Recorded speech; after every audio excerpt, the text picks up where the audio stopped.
15 लाख के वादे को आपने कहा है वो तो जुमला था, इसके बारे में तो अभी जुमला भी नहीं कहा है। तो जनता चाहती है तो ऐसा कानून क्यों लेके आते हैं जिसमें विचार की गुंजाइश हो। पहले ही इस बारे में कई अच्छी बातें भी पहली बार होती हैं और कई बुरी बातें भी पहली बार हो जाती हैं। एक नहीं होना चाहिए था ऐसा उदाहरण, उसको सुधारने के लिए प्रयत्न करता है, लेकिन एक तो चोरी और ऊपर से सीना चोरी। सन्यासी है, ब्रह्मचारी है या बटुक है, ये सब सनातन धर्म के प्रतीक हैं। इन्हीं को देख करके पता चलता है कि सनातन धर्म चला जा रहा है। इनके ऊपर डंडा मारने का मतलब है सनातन धर्म के ऊपर डंडा मारना।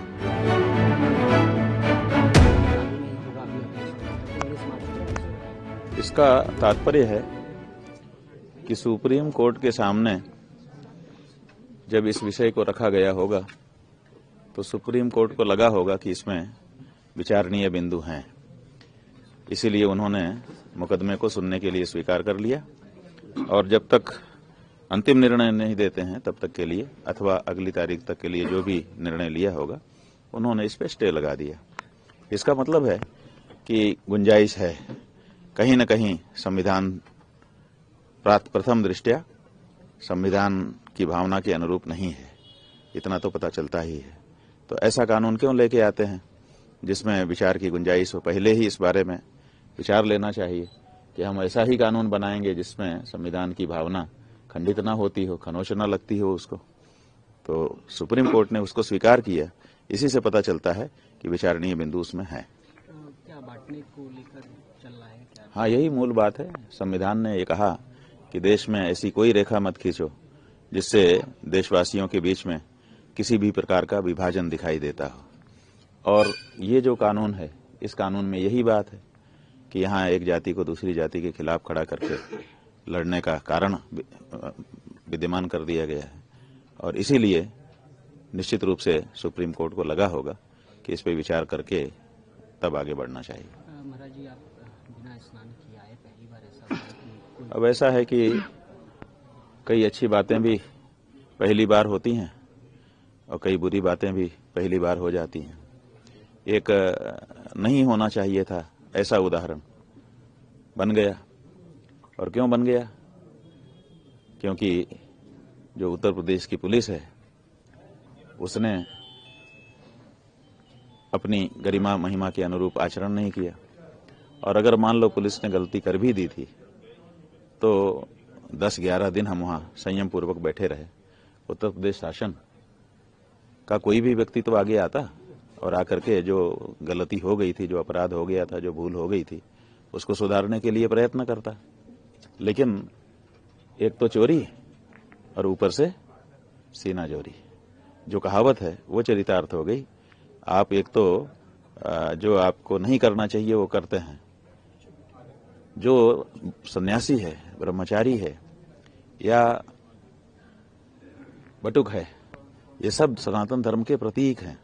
इन्हीं को देख करके पता चलता है कि सनातन धर्म चला जा रहा है। इनके ऊपर डंडा मारने का मतलब है सनातन धर्म के ऊपर डंडा मारना। और आपकी पुलिस ये कर रही है और उसके वीडियो चारों तरफ फैल रहे हैं और उसके बाद भी आप उस बारे में कुछ अच्छा करना, उसको संभालना तो दूर, बल्कि जब आप बोलते हैं तो आपके मुंह से कालनेमी जैसे शब्द निकलते हैं। इससे पता चलता है कि आप अब उस श्रेणी में पहुंच गए हैं जहां आप ये समझते हैं कि आप जो कर रहे हैं साफ सही है, अब आपको कोई गलत नहीं कह सकता। तो ये जो स्थिति होती है ये अच्छी नहीं स्थिति होती है। बात यह है कि गौ हत्या ही तो इस समय हम लोगों का प्रमुख अभियान है। इस समय पूरे देश की जनता इस बात के लिए लालायित है कि हमने भैया गौ माता की रक्षा के लिए बाकी पार्टियों को ठुकरा करके इनको लाया था। एक टर्म बीता, 2 टर्म बीता, तीसरा टर्म आ गया। तीसरे टर्म के समय में लोगों ने कहा कि हम तीसरा टर्म आपको नहीं देना चाहेंगे। तब देश के इस समय के जो वर्तमान गृह मंत्री हैं उन्होंने मंच पे खड़े होकर के कहा कि तीसरी बार बना दीजिए आप नरेंद्र भाई को प्रधानमंत्री, हम गौ हत्यारों को उल्टा लटका करके सीधा कर देंगे। अब तीसरी बार भी बना दिया, बन तो गए लेकिन वो गौ हत्यारों को उल्टा लटका करके सीधा करने वाला जो मामला था, जो वक्तव्य था, उसका क्या होगा? 15 लाख के वादे को आपने कहा है वो तो जुमला था, इसके बारे में तो अभी जुमला भी नहीं कहा है। तो जनता चाहती है कि आपने जो वचन दिया था उसको निभाइए, और अगर नहीं निभा सकते हैं तो कृपा करिए। अजय राय जी कह रहे हैं कि हम अपने 27 के इलेक्शन में मैनिफेस्टो में ये गाय के मामले बात है कि मैनिफेस्टो तो बात की बात है। आप पहले अपनी पार्टी में प्रस्ताव करिए कि आपकी पार्टी की विचारधारा में ये है कि नहीं है। पहले पार्टी तो निर्णय करे बैठ करके कि हम ये गौ माता की हत्या को पूरे भारत में बैन करना चाहते हैं, और साथ ही साथ गाय को पशु नहीं माता कह करके बुलाना चाहते हैं। इसलिए अगर हम सत्ता में आए तो ये करेंगे। पहले आप अपनी पार्टी में तो प्रस्ताव पारित करिए। उत्तर प्रदेश में केवल कर देंगे तो क्या होगा? हम तो पूरे देश में चाहते हैं ना। उत्तर प्रदेश में जो सत्ता में है उनसे जरूर हम कह सकते हैं कि भाई आप उत्तर प्रदेश में करिए। जो मध्य प्रदेश में सत्ता में है उनसे कह सकते हैं मध्य प्रदेश में करिए। जो किसी प्रदेश की सत्ता मात्र में है, कांग्रेस पार्टी तो पूरे देश की पार्टी है ना, राष्ट्रीय पार्टी है।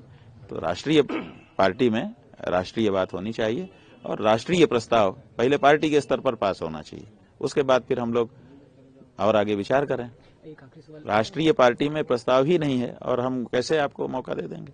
एक आखिरी सवाल, अमित प्रजापति हैं, वो एक पिक्चर बना रहे हैं गौदान, जिसमें गौ माता की अहमियत को वो दिखाने वाले हैं। ऐसा कोई भी प्रयास जिससे गौ माता के महात्म्य का निदर्शन होता हो, जिससे गौ माता के प्रति जो परंपरागत भावना है वो बढ़ती हो, हम उसका स्वागत करते हैं। हमसे जुड़े रहने के लिए हमारे YouTube चैनल को सब्सक्राइब करें और नई वीडियो की नोटिफिकेशन के लिए बेल आइकॉन को दबाएं।